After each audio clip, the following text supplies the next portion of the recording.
Everyone, and welcome back. I am Dr. Butler, the host of the MD Investor Podcast, and I'm glad to have you back this time. So, today in this episode, what I really want to talk about is mindset. Mindset, and we're talking about mindset, we're talking about how you think about things, okay? And more particularly, how you think about things in regarding your investment, your finances, your future, and how you plan on moving forward in life. Now, before we get started, feel free to like and subscribe below. This really helps the channel. It lets us know that we're giving you content that you enjoy and that we're on the right track. Also, it lets me know how I can help or how I can better serve. So if you guys have questions or there's things that you want to discuss directly, perhaps you're interested in certain things within the stock market, perhaps you're interested in certain things within real estate, then you can ask questions below and then I can actually address that moving forward.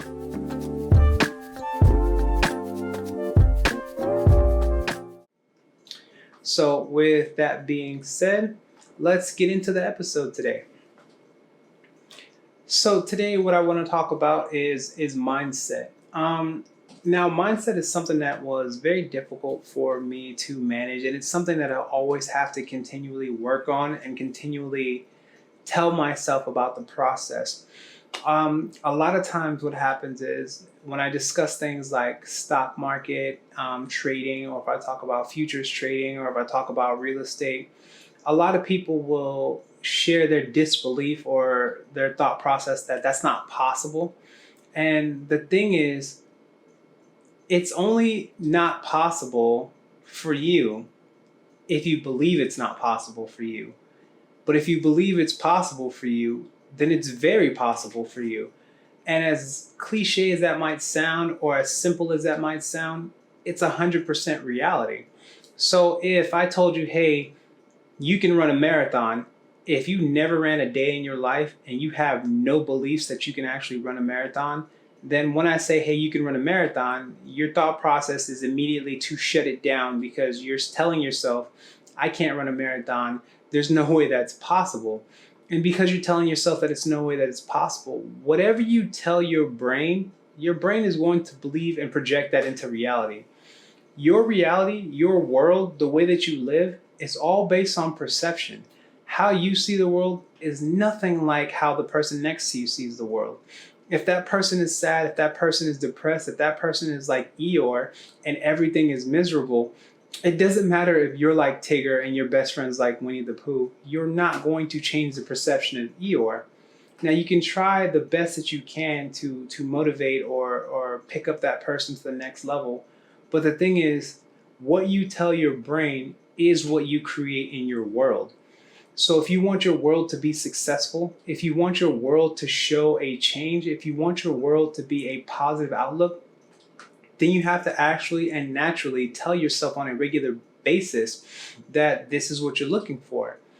Even for like my children, for example, every single day I try to have them, or I make sure I try to have them say, I'm grateful for the day. So something extremely simple, but I want them to shout it from the top of their lungs. You wake up, you stretch, you take a nice deep breath. I'm grateful for the day. Why? Because this day wasn't promised to you. This day is not guaranteed. You don't know the future. And if you do, you're already wildly successful and wealthy. And I know that you don't listen to my podcast at that point in time because you're already a billionaire or a trillionaire if you already know the future. Because if I knew the future already, I would just be doing futures markets all the time because you know the future. That would be amazing. So in this case, if you don't know the future, which I'm guessing you don't, then that means that you have to be grateful for every day, every minute, every hour that you have. And that means that you also have to be grateful for opportunities. And the more grateful you are for opportunities, and the more grateful you are for that thought process and that mindset, and once you create that mindset, you'll see that opportunities are everywhere. Chances to grow are everywhere. If you haven't stopped breathing, if you haven't died, that means you have another chance to grow. You have another chance to build. You have another chance to provide and to cherish the life that you were given. I guess I should have called this something about gratitude, but I decided that mindset was something that was really important. So the way you foster your thoughts, the way you believe in yourself, the way that you think that things are possible makes them possible. So in this case, let's talk about when you're investing in your finances in your future. Sometimes you get under the impression that finances will crush you, that you can't change what it is, that I'm always going to be stuck at this job, or I'm always going to be struggling, or I'm always going to be. If you focus on the always negative aspect of things, you'll always think of the negative aspects of things, because your brain is kind of like a map in the dark. Wherever you shine your flashlight at is where your brain will focus. So inside your brain, if you're always thinking negative thoughts, if you're always shining the light on the hippocampus of negativity, then that's how you're going to function. And I know this because I was depressed for a long time, and even on antidepressants and things of that nature, it didn't help. The medication never helped. It just made me more so numb to everything. It didn't really fix my problem. And it wasn't until I started to think differently with coaching and with help that I started to see the world differently, and I started to become more hopeful about it. When I was working nonstop, I was depressed because I felt like there was no savior, there was no escape. I was going to work forever. No one was going to ever really appreciate how hard I worked or what it took to get here. Especially some of the aspects of it, like being a young black doctor. A lot of times when I go places, even when I do locums or even when I do full time, I'm usually the only black person in my position. That happens very frequently. Sometimes it doesn't. Sometimes other people are there. But there's always a certain atmosphere, not necessarily a racial atmosphere, just a difference, knowing or feeling like sometimes I don't belong, or that I'm an imposter, or that other people don't want me around. And sometimes I've been told this directly. Sometimes people say, hey, I don't want you. Are there any other doctors, or are there white doctors, or are there Asian doctors? And I've gotten that plenty of times. Usually when people get to know me, they change their mind, but still, sometimes people aren't going to give you that chance. However, I used to let that get me down a lot. And I used to let it depress me. I used to be frustrated that I'd walk into the room and I'm like the only person who looks like me in that room. And it used to be frustrating or depressing. Like, why can't I fit in better? Or why can't people respect me more? And why can't people? And that was my issue, is that I was projecting my insecurities or my thoughts or my wants or my hopes based on what other people were thinking or what other people wanted from me or what I expected other people to want. But when I started to realize that who I am as a person, I'm like, I'm actually pretty amazing. I'm young, I'm brilliant, I'm a smart doctor, I'm good at what I do. I took all this time to learn about finances and stocks and all this kind of stuff, and I'm building and I'm growing and I'm exponentially creating an abundant life for me and my family. When I started to think differently, when my mind opened up to how I should actually feel about myself and the other things, I started to really expand my world and become actually a happier person. I stopped being depressed. I stopped being concerned about what other people think. And I only started being concerned about what I can do to be better in that situation. This made work, being in the hospital, being a doctor, 10 times easier, and nothing about medicine changed. Nothing about it changed whatsoever. The hospitals are still the same. The people are still the same. The patients are still the same. The diseases are still the same. The billing, the coding, the underwriting, all of these things are still the same. None of those things changed whatsoever. But because I think about it differently, because it's not an obligation anymore, not that I'm forced to go to work. No, I get to go to work. I'm not forced to help patients. I get to help patients. I'm not obligated to do admissions. I'm able to do admissions, and because I'm able to, I get to interact with that person. And when I get to interact with that person, I get to understand that person better. And when I understand them better, I can help them better. And the more I help them and the more I serve that person, the more I breathe into that person or pour into that person, the better I understand what my calling in life is. I feel like my calling in life was here to help as many people as I possibly can. And this is why I also thought that the hospital was a little bit limiting, because if I'm in the hospital and I see 20 patients that day, I can help 20 patients. But let's say I'm there for 7 on, 7 off, or whatever it may be with my schedule. If that's the case, then maybe I'm seeing, I don't know, 30 or 40 patients within a week time period. But I can only help that many people. Now, if I have a podcast or I'm coaching or I'm teaching, then I can help so many more people. And then when I realized that my purpose was still to help people, still to grow people, still to serve other people, that's when I started to have this shift in my mind. And I'm like, I can do this. I'm built here for a reason. I have a purpose on this planet and I'm going to serve that purpose. And I feel like maybe that depression before was happening because I wasn't living up to my true purpose. And now that I feel like I am living up to my true purpose, I feel genuinely much better all the time. I feel like I tell my kids, I'm grateful for the day. And the reason I'm sharing this is because even though you're like, hey, this is about investing, talk about money. Money is also a mindset, because the thing is, money is no different than a hammer or a screwdriver. It's just a tool, because no matter how much money you have, no matter how much money you're given, you're only going to use it as a barter system to exchange what you truly want. Like if I gave you $1 billion right now, today, in your pocket, and I said, you can never spend that $1 billion, your children can never spend it, but you will always have it. It means nothing. You would have $1 billion, you can't spend it, you can't touch it, your children can't spend it, they can't touch it. It's essentially like saying that you have, like a Fort Knox in your pocket, but you can't open it or you can't unlock it. Then at that point in time, it has absolutely no value to you, right? So like imagine, again, you can have $1 billion, but it's a post-apocalyptic society with zombies and money has no value to it. Again, it means nothing. It's only what you can barter it for. So if you had this money, you would exchange it for a nice house or a nice car or nice dinners or nice clothing or nice bags or whatever you actually truly desire. That thing is not something that money is here for. It's what you're exchanging your money to get. So it's just a tool. And if you realize that, then you will use the tool to get whatever you need. So if you need more tools in your belt in order to cash flow and have a better lifestyle, then what you're doing is you create an arsenal by investing, using all the tools on your investing and your financial belt to help you leverage yourself. So if that means that you have to use your credit in order to help you buy property, then use your credit. That's just a tool. If that tool helps you build what you need to build, then that's what the tool is for. If you need to take out loans, take out loans. If you need whatever you need to do in order to do it properly and then actually build from that aspect of things, then that's what it's for. It's a tool for that purpose. Because if you gave me a lot of money, immediately what I would think about is how to spend that money. Can I spend this money on something that's going to create more money, where I have to do less or little or no work?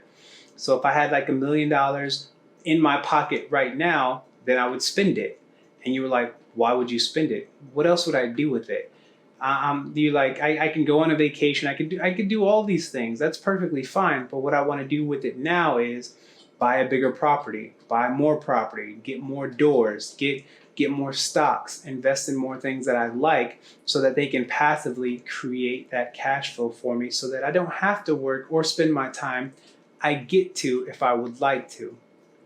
And that's really a true mindset, because if you think as someone who's wealthy and someone who's abundant, then you're not going to think as someone who is poor and who can't do anything. Because in this case, once you have a poor mindset or a fixed mindset, like there's not enough in the world, then you have to think differently. You're obligated to think and entrap yourself.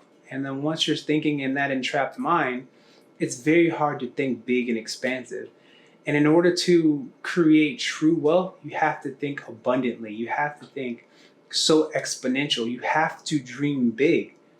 You can't have big, wealthy expectations of life if you can't dream big and you can't dream wealthy. If you only see small things, you'll only crave small things and want small things and be satisfied by small things. But if, like, for example, my goals are like, I want a yacht. Can I drive a yacht? No, that's not my concern. Do I have a place to put a yacht? Not at all, but it doesn't matter. I know that that's something that I desire to bring into my life. My intentions are to have a life so I can, be around the ocean and just be in the water just because it's something that I believe is awesome. And if you have those kind of intentions, if you're like, I want a yacht that has a helicopter pad on it so that I can have a helicopter. I'm very afraid of heights. Do I really want to be in a helicopter? Not really, but I'm not going to think small. I want to think massive. I want to compete with Bezos and Musk and Buffett. I want to be in that category. And it's going to take time, but I feel like if they can do it in their lifetime, I can do it in my lifetime. Why? Because they're people like I'm people. They can do what I can do. I can do what they can do. It just takes time, and you have to believe. And if you believe you can't do it, then you'll never be successful because you won't try. And if you don't try, you can't fail or succeed. You're just there.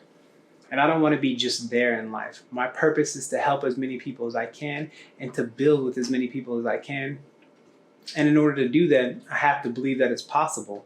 And I truly believe that it is possible. And I want to do everything in my power to take those steps to make it so that you know it's possible for you as well. So in order for it to be possible, you have to believe. And those beliefs come from your mindset. So take one step at a time. Make sure that when you're applying the principles of the financial literacy, that you use them in order to really build yourself. Like, what is it going to take? Like, how many shifts do I have to think about in order to get another property, or to be able to invest in a program that's going to teach me something, or to be able to invest in a coach that's going to help me build something? Like, if you want to be great at something, get someone to help you with it. And if you want to have the perfect mindset, either read, practice it, or build on yourself every single day. Take something that I got out of David Goggins. So David Goggins wrote this book, You Can't Hurt Me. Fantastic book, fairly intense, a lot of curse words on it and things like that. But again, he's like a super ultra marathon runner and Marine and all kinds of stuff. So he's like top of the top when it comes to tough guy, hard guy kind of things. So what I really got from the book was that everything in your world, everything that you master, everything that you can and can't accomplish is all based on your inner thoughts, what you tell yourself, and how you build yourself up. So in this case, he had a practice where he would go face to face with himself in the mirror and he would be direct. So he would be very direct and very honest and very blunt with himself and tell himself either he's making a mistake or he needs to work on something. And he would be very direct about that. And I thought that was something that was extremely powerful because it's reality. If you want to have money, you have to have a money mindset. If you want to have physical strength, you have to have a mindset for physical strength. You have to go to the gym on a daily basis or a regular basis. You have to eat healthy on a regular basis. Why? Is because you want the true outcome. And if that true outcome comes from you believing in yourself and knowing that it's possible, then you will focus on it. If somebody told you you can run a marathon tomorrow, you wouldn't believe it. But if they said, hey, you can run a marathon, you train in 6 months, you can do this, you just have to do this regimen that I have. Run 1 mile a day, and then we'll get to 2 miles after 2 weeks, and then we'll get to 4 miles, and we'll get to 5 miles, and then eventually we'll get to a marathon, and you'll be able to do it. Once your brain processes and believes that you can do it, then you can do it. And the same thing is with money, with happiness, with life in general. You just have to believe and have a positive outlook on whatever it is you're growing to build and whatever it is you're believing yourself to do and to accomplish. So in your lifestyle, in your life in general, if what you want is to master money and to build a financial portfolio where you feel free and feel comfortable to where you're not obligated to work, but you're able to work because you choose to. Maybe you want to stop doing medicine and focus on teaching alone. Or maybe you want to do medicine part-time and be able to do all your financial freedoms because you have that ability. So hopefully I'm not over rambling, but I really hope that this gets through to somebody. I really hope that you understand that the way you perceive the world, the way that you perceive money, finances, building, health, wealth, happiness, all of it can be achieved by applying the right mindset to it. And if you have the money mindset, if you have the investor mindset, if you have a healthy and wealthy mindset, then all of it can be achieved and all of your goals can happen and your life can get there. take one step at a time, one day at a time. Because right now you might not feel like you're wealthy, but let's say we're adding $1 to your wealth continuously. Eventually, they're going to hit a number to where you feel like now you're wealthy. But the same thing with the marathon, right? You take one step at a time. Not one step is the ultimate goal, but one step at a time, consistently added together, right? Like if you took a mile in one step, and the next day you took a mile in 2 steps, it took a mile in 3 steps, eventually you would hit 2 miles, and then 3 miles, and 4 miles, and then a marathon. So it happens over time. It's not instant, but it's possible. And make it possible by understanding that consistency is the key and belief is the key, and your mindset matters. As always, I really hope that I was helpful to someone today. Even if I just reach one person and that person believes in the process and they start moving forward, then I feel grateful and I feel happy. I'm grateful for the day, just like I tell my kids, and I'm grateful for you guys being here. As always, I wish you wealth, health, and happiness, and I will see you guys next week. Peace.